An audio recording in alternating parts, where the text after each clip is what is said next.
को, जिसे junction Rees system भी कहते हैं। This is the diagram of Mapleson F system. This is the diagram of Mapleson E system. Mapleson F system, Mapleson F system को हम Jackson Rees system भी कहते हैं। This is a valveless breathing system. इस breathing system में कोई भी valve नहीं लगा रहता है। Use anaesthesia for children up to 25 to 30 kg body weight. उन बच्चों को हम ये मैपेल्शन एफ सिस्टम देते हैं जिनका बॉडी वेट 25 से 30 है। Stable for both spontaneous and controlled breathing. अब ये स्टेबल होता है controlled breathing and spontaneous breathing के लिए। अच्छा जी, इतना हमने पढ़ लिया। अब हम देख लेते हैं इसमें क्या है। This is efferent reservoir system. ये इफरेंट रिजर्वॉयर सिस्टम का हम डिस्कस कर रहे हैं, जिसमें हमने पहले मैपेल्शन डी सिस्टम और मैपेल्शन एफरेंट रिजर्वॉयर सिस्टम में, इफरेंट रिजर्वॉयर सिस्टम में हमने spontaneous breathing and controlled ventilation देख लिया है। इसके नीचे वाला हमने बाइन सिस्टम पढ़ा था, जिसके अंदर से ट्यूब जा रही है। इस ब्रीदिंग सिस्टम में क्या है कि इसमें एक बैग, रिजर्वॉयर बैग लगा हुआ है और ये कोरुगेटेड ट्यूब है और ये फ्रेश गैस सप्लाई सोर्स है। ये पेशेंट का मास्क है। अब जो मैपेल्शन एफ सिस्टम है, इसकी खासियत इसको इसलिए खास बनाती है क्योंकि जो ये ब्रीदिंग रिजर्वॉयर बैग है, इसकी 2 ओपनिंग होती हैं। इससे पहले इस वाले डायग्राम में आप देख रहे होंगे, इसमें कहीं पर भी 2 ओपनिंग नहीं है। रिजर्वॉयर बैग यहाँ पर लगा है, वॉल यहाँ पर लगा है, बट इसके नीचे से कोई ओपनिंग नहीं है। But this is the system जिसमें रिजर्वॉयर बैग लगा है, there is a 1 opening and the same opposite side this is the another opening. These are 2 openings and wall. So the junction rays describe the system, so that name is junction ray system. Jackson Rees ने ही इसे describe किया था, तो इसको हम Jackson Rees system इसलिए कहते हैं क्योंकि इसमें 2 वॉल लगे रहते हैं।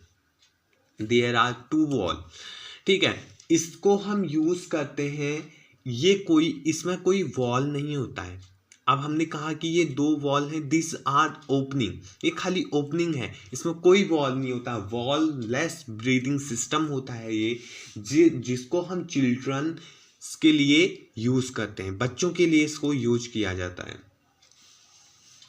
अब ये स्पॉन्टेनियस एंड कंट्रोल्ड वेंटिलेशन दोनों के लिए ही स्टेबल है। इसमें हम अगर यहाँ से फ्रेश गैस देंगे तो ये पेशेंट तक चली जाएगी, और पेशेंट अगर ये कंटिन्यूसली आते भी जा रही है तो ये मिक्स्ड गैस को पेशेंट फिर से इंस्पायर नहीं कर रहा है, पेशेंट इसको आगे भेज दे रहा है इसके through, and this is by this wall ये हमारी बाहर चली जा रही है। जबकि इस वाले सिस्टम में ऐसा नहीं था। इस वाले सिस्टम में क्या था, यहाँ पर कोई एक वॉल लगा है, देख रहे हैं आप, जो कि क्लोज्ड है। अभी इसके ऊपर से एक मार्क दिया है जो कि क्लोज्ड है। अगर ये wall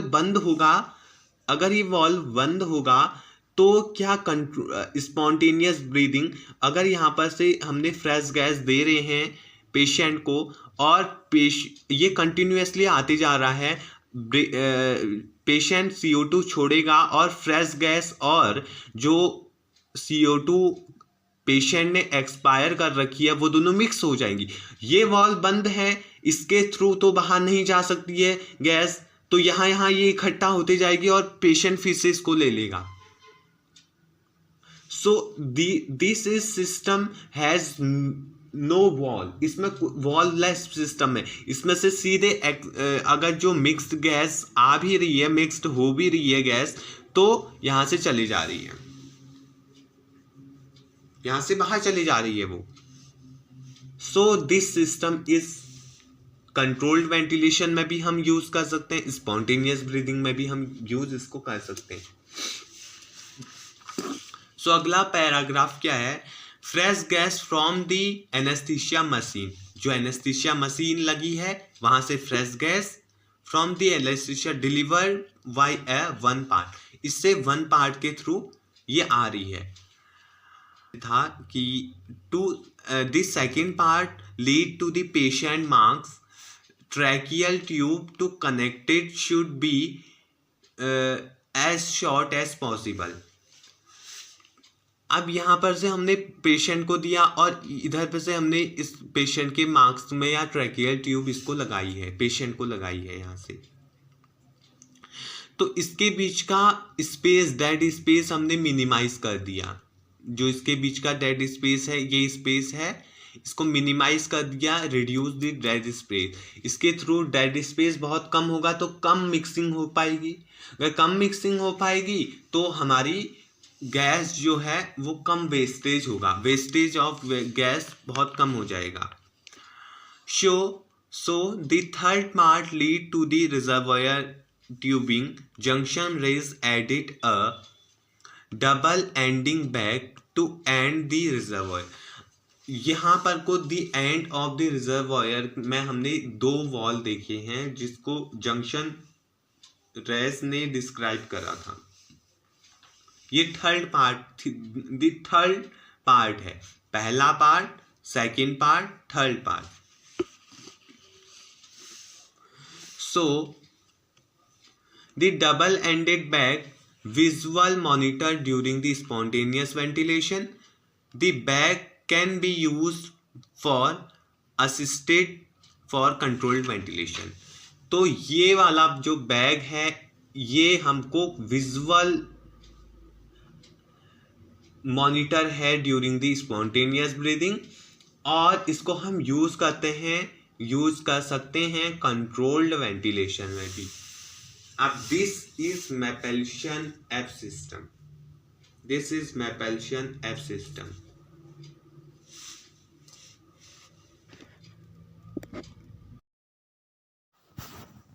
so this is Mapleson F system, जिसमें आप देख पा रहे हैं कि एक पेशेंट मास्क है, मास्क जो है एक वाइट कलर की ट्यूब से रिजर्वायर बैग से अटैच है, और रिजर्वायर के बैग के नीचे आप देख रहे हैं एक और ओपनिंग है।